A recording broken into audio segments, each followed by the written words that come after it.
Everyone hits a bump in the road. What do you do with it?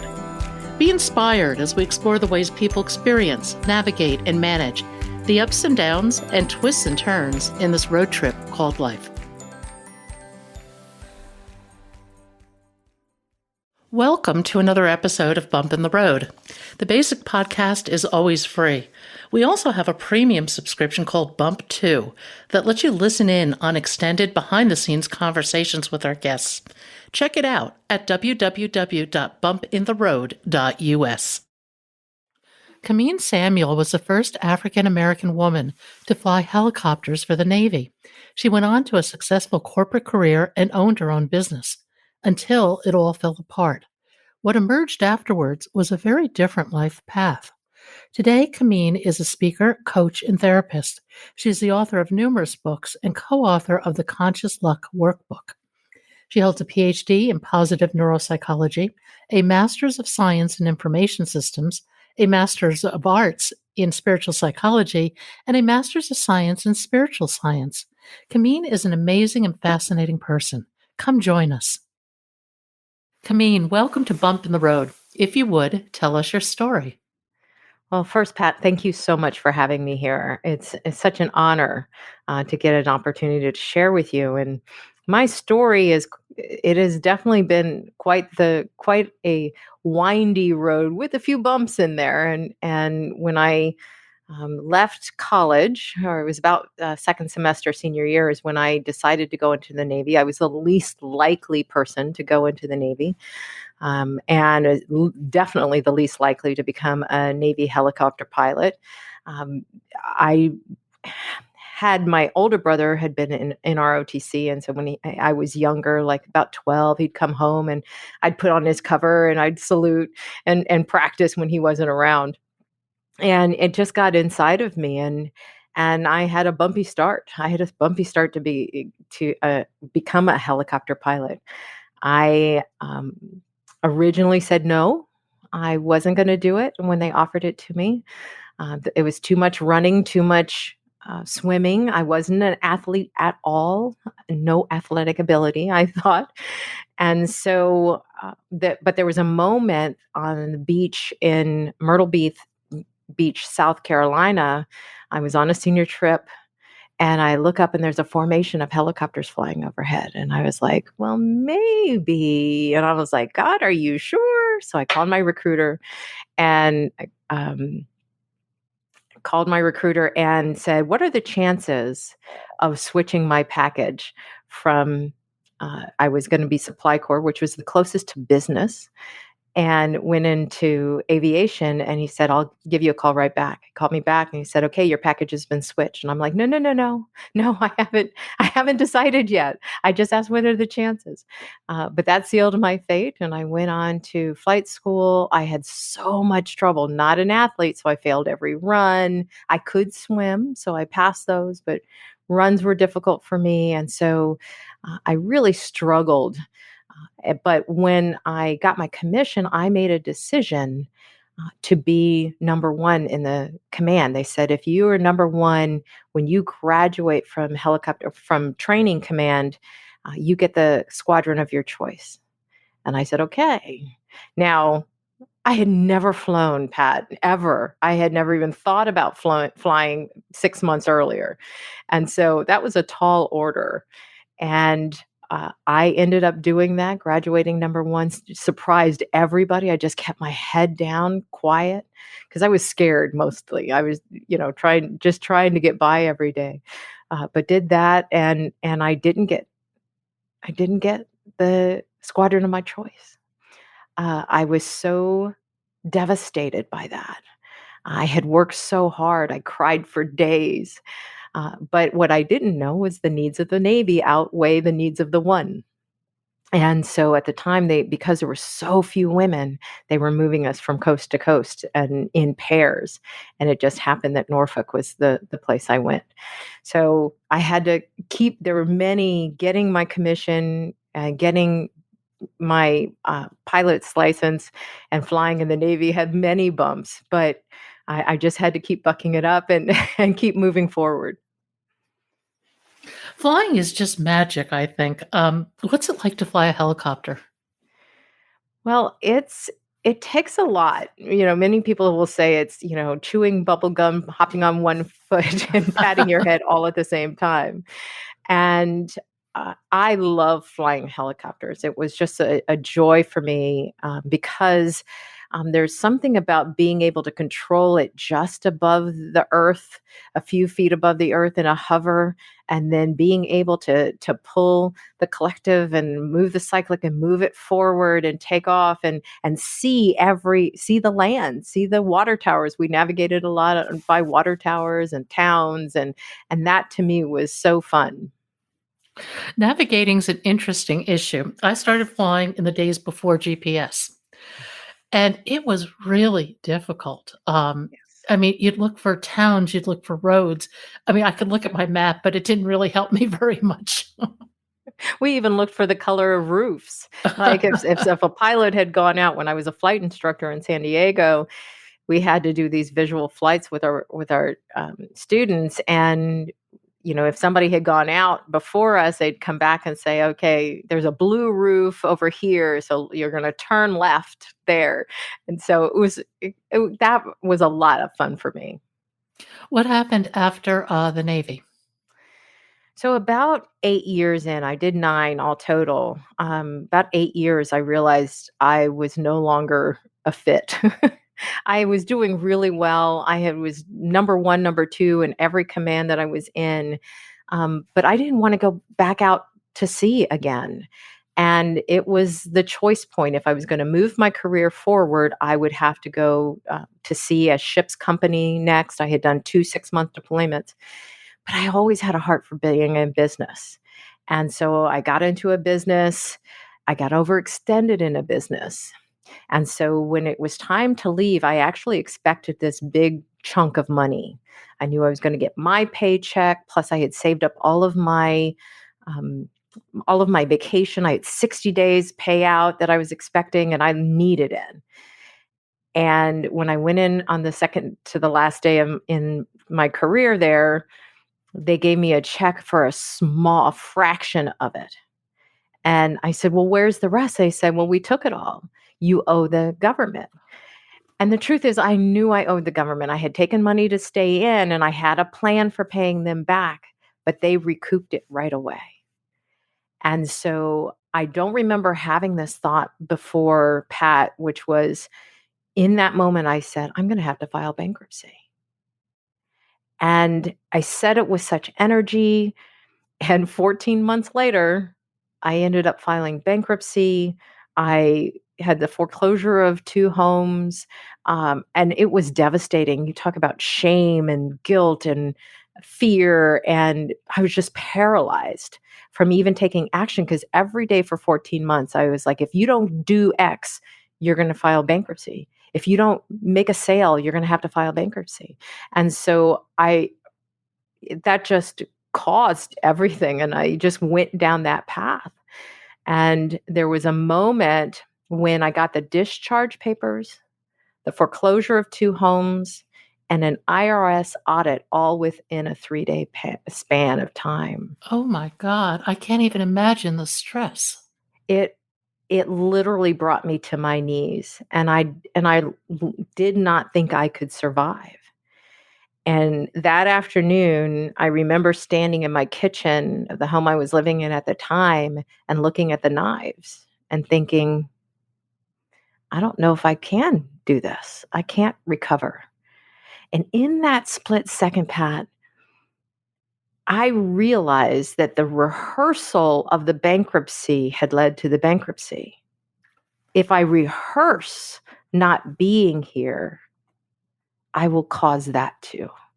And in that moment, I made the decision never to contemplate that again. Didn't mean it didn't cross my mind. I just didn't allow myself to contemplate it. That's really interesting. I think that we set ourselves up in a lot of ways with our thought patterns, and they're mostly subconscious. And they may draw from our childhood or they may draw from our fears, but I think that we let them play out until we catch on to this mental game. Yes. Yes. And so that began my recovery. It was, well, if I cause that, how do I uncause it? How do I change the trajectory of my life? If anybody could thrive, why not me?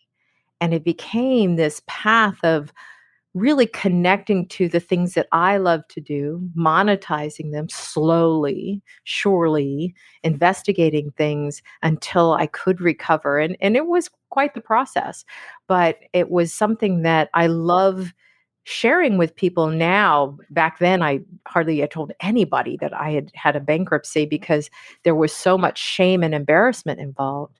Now, I've even had, with talking with venture capitalists, it's a badge of honor, right, that I've survived something like that. But you don't know that in the moment. And so helping people realize that it's, for me, the work I do with people around money beliefs and any kind of limiting beliefs is like, it's just money. That was the thing that I realized. It's just money. I can make more money. And so that path to awakening to our beliefs, that we control them, that we can rewire them, has been really the pinnacle of the work that I get to do now, first for myself, then for others. You said something interesting about you had to stop and find what you like to do. Yeah. That's not easy because we're made up of all these expectations, and we move in circles that think, you need the house, the two houses, the car, whatever it is. How do you strip away all that superfluous stuff to start finding what is authentic for you? That's such a great question, Pat. And I think one of the things is most people, when they come to me, they have kind of inklings, but most people don't give themselves permission to actually think that they can make a living at what they'd like to do. And so they put it in the hobby category. They don't put it in the, oh, that's a life path category. So when we're really looking, I have people do what we call ideal scenes of, well, if your life is ideal, what would it look like? Well, what would you be doing? What are you naturally good at? What are you naturally good at?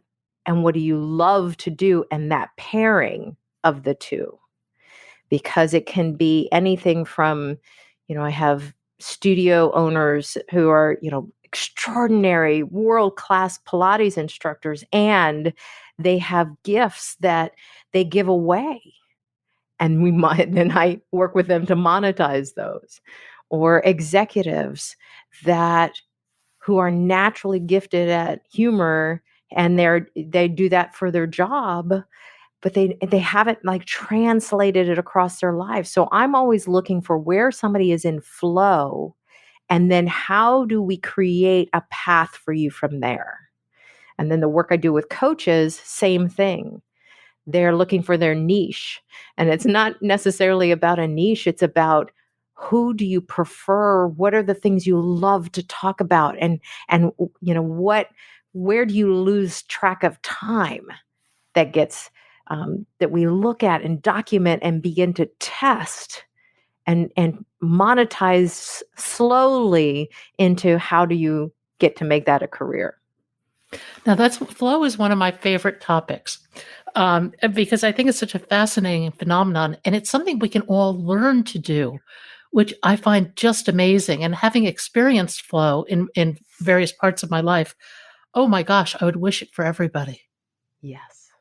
Yes. And there's one easy way for people to find flow, is the VIAcharacter.org website has a free test called, it's the Values and Actions. And it gives you your top 5, and you can get a list of 25 in ranked order, 24 in ranked order, character strengths. And it was devised by Martin Seligman and many of the heads of positive psychology, and it'll give you your top 5. And that's generally when we are in flow, when we can lose track of time. Our hearts are open. It's like there's a match between our challenge and what we're up to, and we're excited in those moments. And when I work with my clients, I have them all take the test, and I give them the paid report. I work with them so that they know what their signature strengths are, such that at any given moment they can move into flow quickly because it's just their natural way of being. That makes sense? It does. There's a timeless, transcendent quality to flow. Yeah. And I think a lot of it is about being intensely present moment and Mhm. being there. Yes.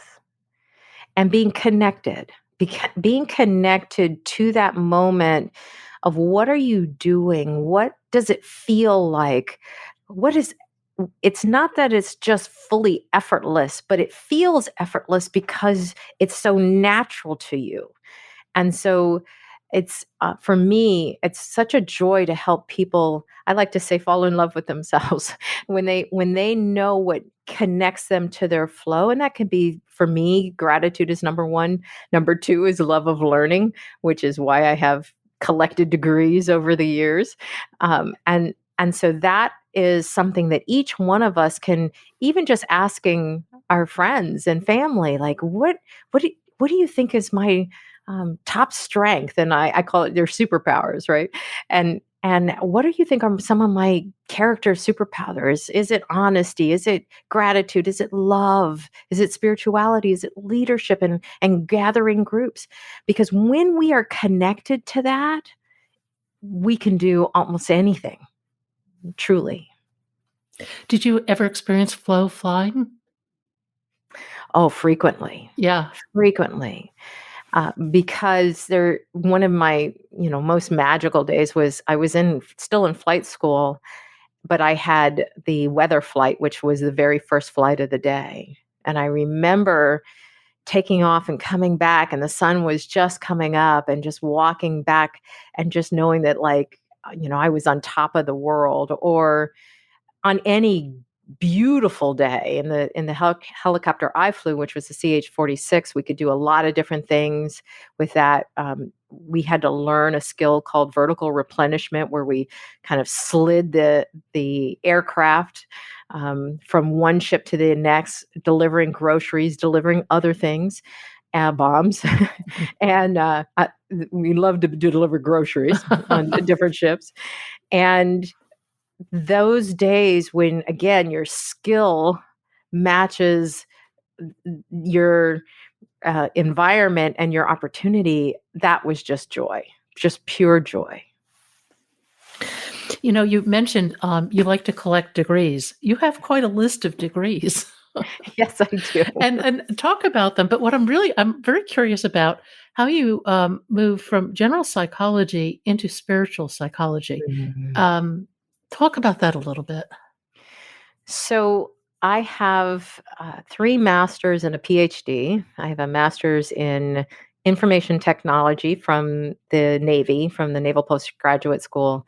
Then I have a master's in spiritual psychology with us, and then I added on an emphasis in consciousness, health, and healing. And then I have a master's in spiritual science and a PhD in positive neuropsychology. When I went for the master's in spiritual psychology, what I was looking for at the time, I had always thought I might become a psychiatrist or a psychologist or something like that. And for me, I realized that I wanted to talk. At the time, I was a manager at a company, and I wanted to talk to the human, the spirit of each individual, not religious, but their core authentic self. And every time I looked at seminaries or psychology programs or psychiatric medical schools and those kinds of programs, I just couldn't find it. But when I heard about the master's in spiritual psychology from the University of Santa Monica, it just touched me so deeply. And I thought it literally had just been created. And at that time, it was like 23 years old. Now I think it's up to 40. But for me, it's really finding that the compassion, the loving, the kindness, the care of how we work with individuals. Prior to going to that program, I was pretty tough. Hadn't gotten out of my military persona. The person who I was with my friends and the family was not the same person that was showing up for work. I was mission oriented. I didn't care about, their feelings. I just get the job done. Right. And I learned that doesn't work in corporate. It works in the military, doesn't work in the corporate. And so learning the skills of silence, heart-centered listening, perception checking, and a host of others, attuning to your heartfelt dreams, those kinds of things, and then bringing that into my work with my colleagues and the people who reported to me shifted to allow me to bring my whole self into work. And it just has made all the difference in my life. And then I added on, I love science and the kind of studying, like how things work from a scientific perspective. And then the PhD was to justify all the woo-woo stuff that I had learned. So I have now the science that backs up all of the spiritual things that I had learned as well. Well, I think neuropsychology is pretty well established at this point. And I find for me, it resonates. It makes total sense. Yes. And I think it helps make sense of spiritual psychology too. How would you define spiritual psychology? I think spiritual psychology is really it's understanding the psyche from the authentic self. Understanding the psyche, understanding our humanness, that we are a divine being having a human experience. We are a divine being having and using a human experience. And how we use it shows up differently for each of us. I'm a coach. You're doing podcasts. We have tools and techniques that we use that allow us to share our divine nature, our authentic self, who we are at the core, which is truly love. Everything else masks it. We have talents and skills and abilities, but who we are is this oneness between us, that we are love and loving and kind and generous and compassionate. We have to learn other ways to be. And they are learned behavior as well, to be against those things. You've had quite a journey from that more analytical perspective and certainly um, tangible. Flying, the mechanics of flying a helicopter are tangible, although the experiences are not necessarily.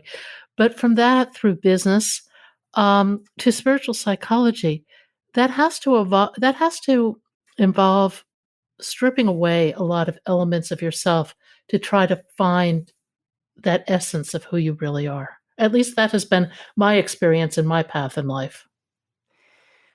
I love how you put that. And I would say my financial demise stripped a lot of that away, because having to find a place to live, I did not tell any of my family what I was going through. It was so painful on all levels that it stripped me down to, who am I at my essence? I have these limiting beliefs. How do I change them?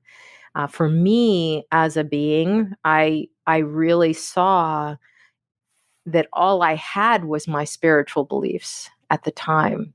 And it allowed me to lean into them more, not from a religious, but that I wasn't alone, that there was a path out. And so this ability for me to realize that the mind will continue. There's call it negativity bias, right? Our brains have a negativity bias. We are weighted towards the negativity.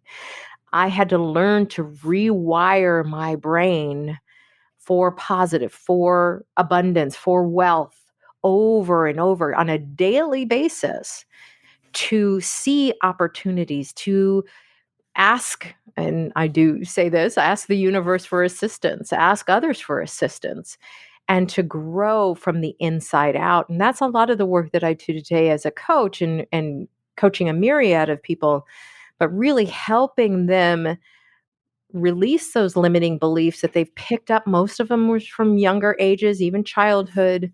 Release those, rewire themselves, rewire their brains into a more positive thought process, more supportive thought process. And then from there, create new plans for them once they're clear of those negative beliefs about who they are and what they can do. That has to just open up the world for people. Oh, it's so fun. It is so fun. We just um, did a retreat at our home, and I was working with a young woman, and there were a lot of things that were going on, and to be able to kind of rewire someone's beliefs and have them see themselves for usually for the first time as this magnificent being, as strong and capable and productive, and to see how they've survived gives them like this infusion of confidence that then we can start to design what they want to do from here. Many times people have so many limiting beliefs, they're designing from inside of the limiting beliefs. I love to skillfully remove those limiting beliefs and then create from there. There's an element of trust involved in terms of letting go of those beliefs that have been such a part of you and moving forward into an expanded but uncertain world. Trust, and I'm going to add testing, right? Because there's trusting, testing, and reframing. So first of all is to look at, many times I'll ask somebody if they have a limiting belief, if they're self-critical. I was hyper self-critical, which is, why I wrote my second journal, which is the Successful Life Transformation Journal.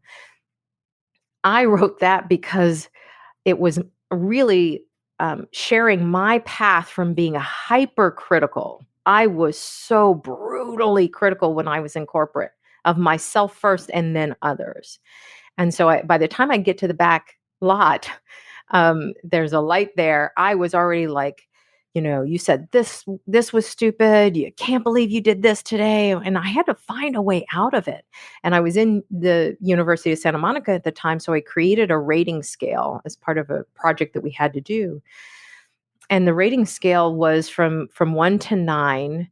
And it really looked at, and each day, how am I behaving during the day? How kind am I to myself? How compassionate am I to myself? And so I rewired myself even from gossip, to the point, there's a long story about that, but I rewired out gossip because I didn't like how I felt gossiping. And that was the nature of the organization, was to talk about people. I didn't want to be that person. But we, as you know from neuropsychology, the neuroplasticity, that we can rewire our brains, we can change. I on a daily basis just brought my awareness to the things I wanted to create and the things I wanted to let go. And that was kind of just a testing it each day.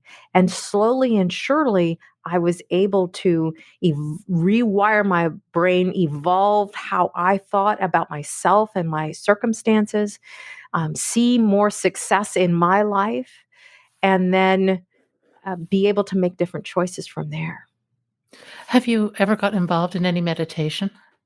Yes, I meditate every day, different types of meditations, different reasons I'm meditating, but I really do need that time to kind of take myself offline, and I'm always also, in addition to meditating, I have meditations that are also in the creative field of co-creating with the universe what I'd like to create next, and really helping. This, again, one of the things I work with my clients on is to take a few minutes in the morning and to see themselves where they'd like to be, see themselves achieving what they want to achieve that day, that month, that year, so that they're living into it. Co-creating's interesting. I remember many years ago now, I did a series of guided meditations that were designed for me, and one of them was designed for energy. Mm. And to this day, and the meditation was comprised of everything in that environment, the temperature, the smell, how you felt, the colors of what you were wearing. And to this day, I can drop into that meditation and I feel instantly energized. That's beautiful. Yes.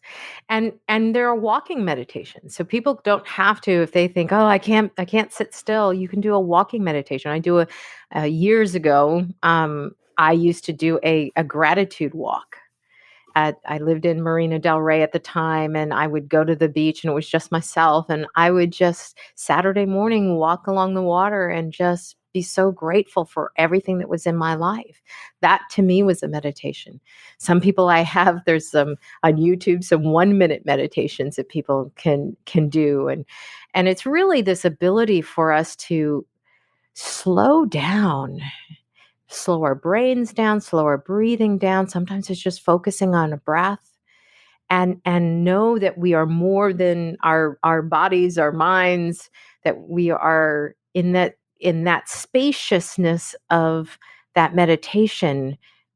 We can create anew each day, each minute, and it can happen at any time of the day.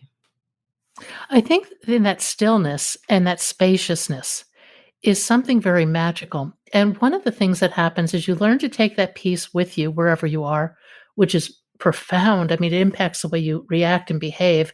But I think the most one for me, one of the most interesting aspects of meditation has been when because I experience stillness and I know what that is, I can now consciously watch my thoughts and decide if those are the thoughts I choose.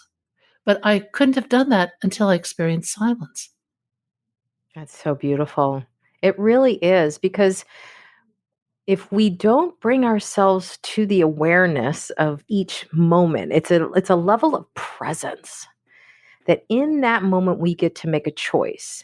Like I was saying about gossip, in that moment decades ago, I had to make a choice. Do I want to be in this energy or do I want to move from this energy?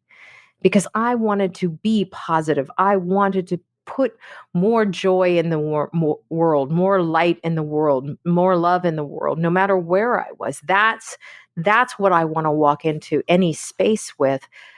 But if I'm frenetic and my mind and I'm racing and not in this slowed state, that won't happen. Is part of that bringing that joy and light into your own life first so that then you can share it with others? Yes, absolutely. That's such a great point. I like to tell people, like, we have a phrase of, I want to pray for someone else or I want to send light to somebody. And I always say, send light first to yourself and then to others. And it just allows our whole persona to open up and connect in to the oneness that we are, connect into our own love. We fill our own cup. There isn't anything out there, right? My husband and I were watching a Hallmark, it wasn't a Hallmark movie, it was some other type of movie in that genre. And they were saying, like, you make me happy. And I had said that one time to my husband years ago, and he said, I don't make you happy. You make you happy. You make yourself happy all the time. And it was true. Because I choose to live in this state of joy.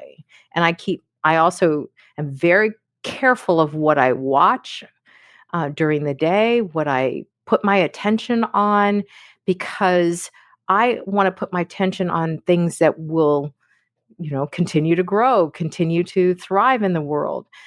If I put my attention on news, that's a rabbit hole that can take me down into something else. So I really am very determined and diligent about what I read, what I watch, who I'm with, because I want to keep my vibration, my energy high. I think being conscious of the energy of people around you is so important. And I think one of the things that you have to learn is it's okay to let some people go if their energy isn't where you need to be. Yes. And it's not about againstness. It doesn't No. have to, we don't have to make them wrong in any way. It's simply that it's not a vibrational energy fit. And I choose I'm around. And yes, some people can't. They have, might be in their very primary family that they have negativity. And there are ways to surround themselves, even in those circumstances, with more positivity, what they read, what they spend their time doing, even their career, making sure it lights them up to create. Where do neuropsychology and energy intersect? What a great question. I think it intersects with, again, what we focus on expands from science, right? So wherever we put our energy, we will get more of that. And so this ability for us to choose which path we want. So are we going to choose, like, are we going to choose a growth mindset over a fixed mindset? I have a learning orientation to life. And I also would say I have a blessing orientation to life. And so for me, that then supports, because I will get more, like attracts like. So I will get more of that in my life. And so there's so many opportunities for us to, if in Barbara Frederick's work on positivity, it takes, at least three positive statements to one negative statement to start to shift us towards flourishing. It takes five to start to flourish. And so the ability for us to test that out as scientists within ourselves, what are we saying to ourselves? A lot of the work I'm doing with people are like, what are you rehearsing? I rehearsed bankruptcy, I created it.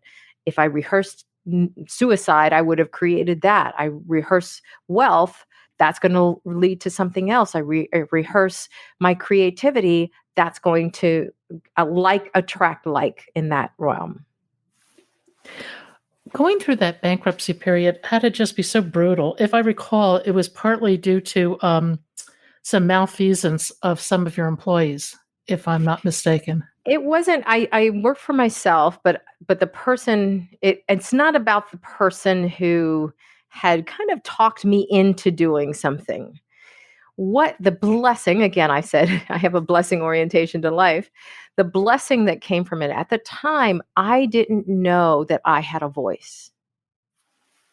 I didn't know, especially because I was coming out of the military where orders are given to us. So this was a authority figure and they had said, do this.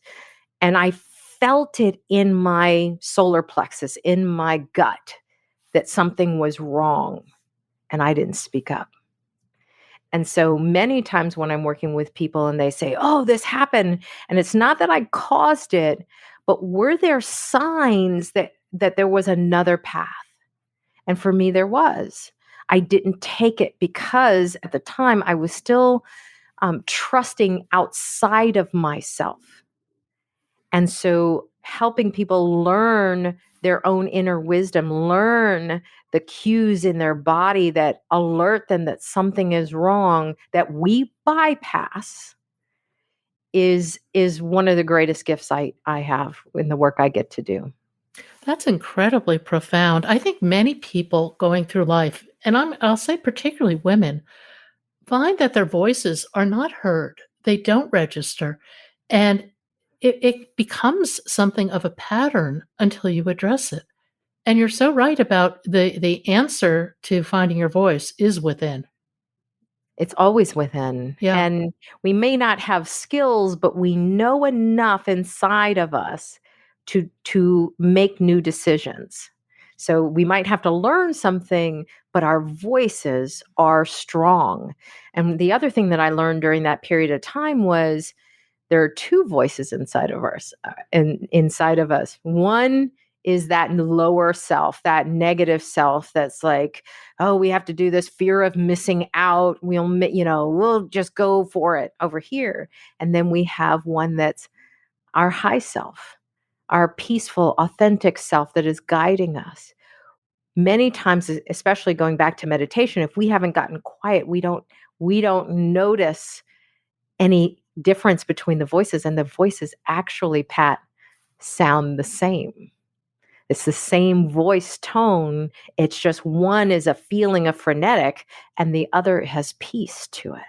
And so each of us has the opportunity to really think about what would bring me peace. what would bring me peace in this situation? Many years ago, when Oprah Winfrey was on TV, she would say, if you have doubt, don't. And it's like, how can we get to a peaceful place inside of us? And that might be with a coach, that might be with a trusted advisor or someone. It might be journaling. It could be, I love Julia Cameron's work and morning pages, or in the spiritual community, we call it free form writing, of just writing it out. And just, I can write. Now I've gotten so good. She says 3 pages. I've gotten down to like a paragraph of just unconscious writing, and the creativity comes in. It just clears all the negativity. And so, but that came from testing. So instead of going back to what you said earlier about trusting, it's also testing. Don't believe me, test it out for yourself. Test putting out positivity and seeing if it comes back. Test meditation, test it all in service to each person coming into alignment with who they are and coming more into what they'd like to create next in their life. One of the most interesting meditations I think I've encountered is walking a labyrinth. Yes. There's something about that, the fact that it really is unidirectional. There's only one direction you can take when you follow the labyrinth, and yet it seems to cross back on itself. It seems to wander, and yet it has a plan. I just find labyrinths to be absolutely fascinating. They are beautiful. And you reminded me of one of my favorite days, which was my wedding day. We got my husband and I got married at it's called the Peace Theological Seminary in LA, and it's actually a tourist spot, but they have a beautiful labyrinth there. And so having walked that labyrinth and really just stayed connected to each sure-footed step in the path. And as you said, it's like it seems to cross back, and where do our lives cross back, and how does it mirror our paths? And seeing that our paths aren't straight.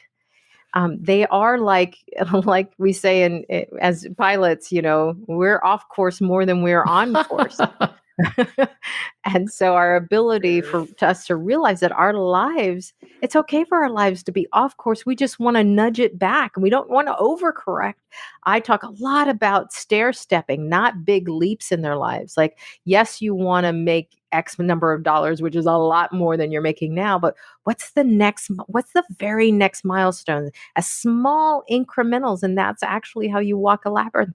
Small incremental steps, slowly, deliberately, and allowing your confidence to grow, allowing your connectivity to grow.